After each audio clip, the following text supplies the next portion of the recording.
How we doing, everyone? Now listen, if you keep up to date with the MMA news, then you probably know what I'm gonna say because it's all over the place.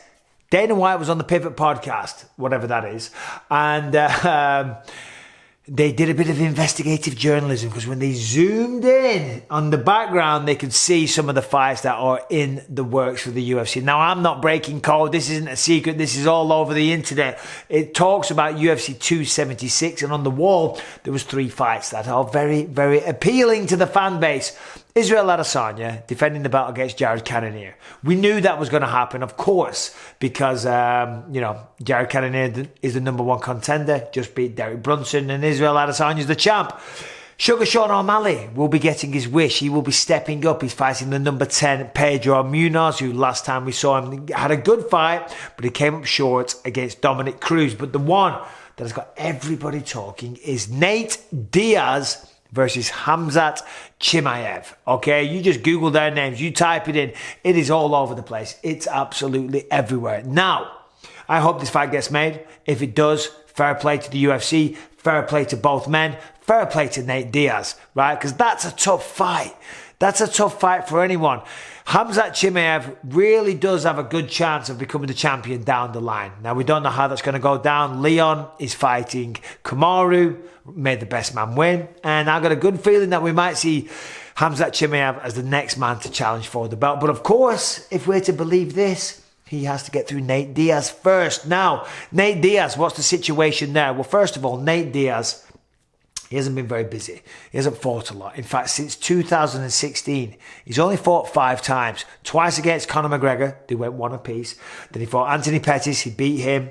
And then he lost to Jorge Masvidal. And then last time he lost to Leon Edwards. Now, you can never count Nate Diaz out of a fight. Look at that the Leon Edwards fight. Look at what happened there. Leon, being the number 1 contender that he is, being the title challenger that he is, dominated that fight for 4.5 minutes. But Diaz, boom, caught him with 1 shot, gave him that little nod because he knew he had him hurt. Leon was all over the place. He was on shaky legs for sure. And then after that fight, that was all the narrative. If you're Leon Edwards, you know that's driving you crazy because the narrative should have been how good Leon Edwards was. But it turned into how tough Nate Diaz is and how he almost won the fight in the 4th round. So, hey, good for Nate Diaz. Now, the thing is, if you know the politics of the situation, Nate Diaz only has 1 fight left on his UFC contract, okay? After that, after he's fought out his contract, he wants to go do his thing. He wants to test open waters. He wants to perhaps box Jake Paul. Who knows? I don't know, but whatever happens, I wish him all the best. As a fan, as a UFC fan, I hope he re-signs with the UFC, but only time will tell. However, he's on the last fight of his contract. I've said for a long time, I believe the last fight that Diaz will have will be against Conor McGregor because it just makes perfect sense. There's so much money there. They're 1-on-1. Both fights were classics, right? Conor got off to a great start in the first one, but Diaz rocked him, took him down, choked him out. Second one was a back and forth war for 5 rounds that McGregor just edged it in. So the third one, it's the rubber match. It's there. Both guys are going to make tons of money. The UFC would do tremendous out of that. And I would assume that would be the fight that they make. But from what I hear, Conor's not fighting this year at all. Remember, he snapped his leg last year. Takes a long time to come back from. You know, Nate Diaz would have been a winnable fight for Conor. Not saying he would have won. Competitive. Would have been a great fight for both men. But if Conor's not going to fight this year, the UFC then have to offer him an opponent. It's as simple as that. That's the way it works with the contracts. So they got to give him a fight. Okay, there was talk of Dustin Poirier a while ago. Never materialized. Well, now we see it's on the UFC's wall. Nate Diaz, Khamzat Chimaev, UFC 276, location TBD. For me, that is an incredible fight. It's an incredible fight. And I got to say, I give all props to Nate Diaz if he takes that one.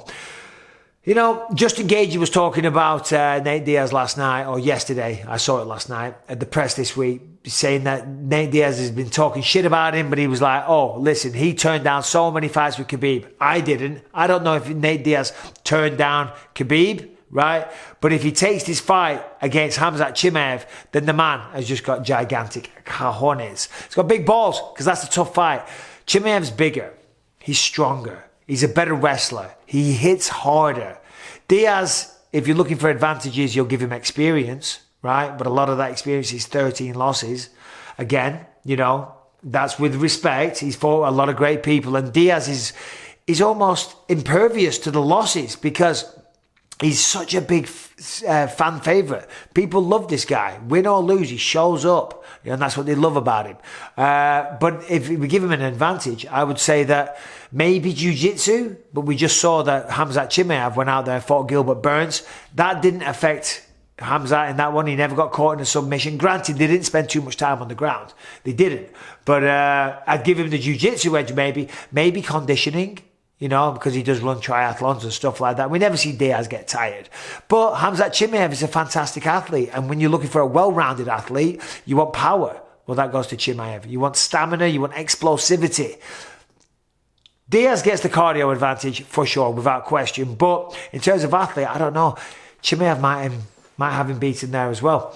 And of course, for Diaz, if he loses in the UFC and Diaz beats him, that could affect his brand going forward. So you know Diaz is going to come into this one training his ass off, doing everything he can to leave on a high note. So that's what's going to make it such an amazing fight. So for Khamzat Chimaev, if he can beat Nate Diaz, you got to think he would be next for Kamaru Usman. He's on a 5-fight win streak now. Last time out against Gilbert Burns, tough fight. All the other fights, he just walked through them. He absolutely blitzed them. It was nothing. There was no competition. But against Gilbert Burns, we saw what he was made of. We saw that he could get an ass kicking and then continue to fight back. We saw that he's not a coward or a pussy. We saw that he can still continue to fight when it's not one-way traffic.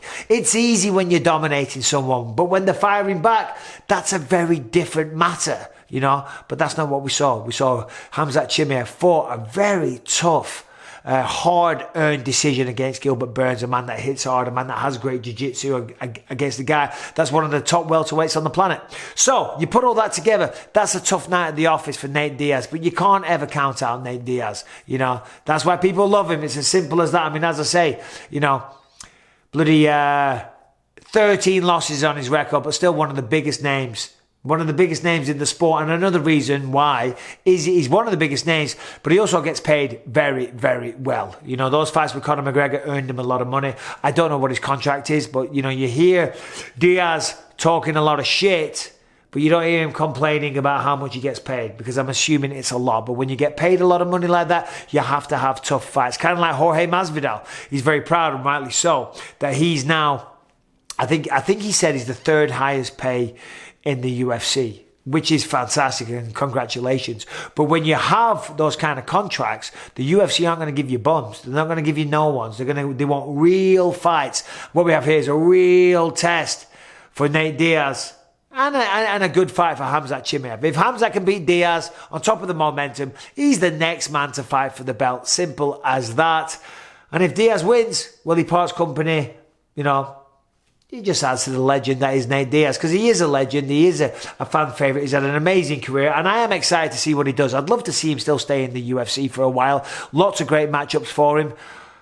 But I would like to see him go and beat up Jake Paul. I don't know if he would, though. That is a conversation for another day. And I can't believe I just said that. But still, you know, you got to give a little bit of credit where credit's due. Michael Bisping has paid me respect. Anyway, Diaz is just, Jake Paul's just bigger. Anyway, there it is, UFC 276 taking shape nicely. Adesanya versus Cannonier. Khamzat versus Diaz.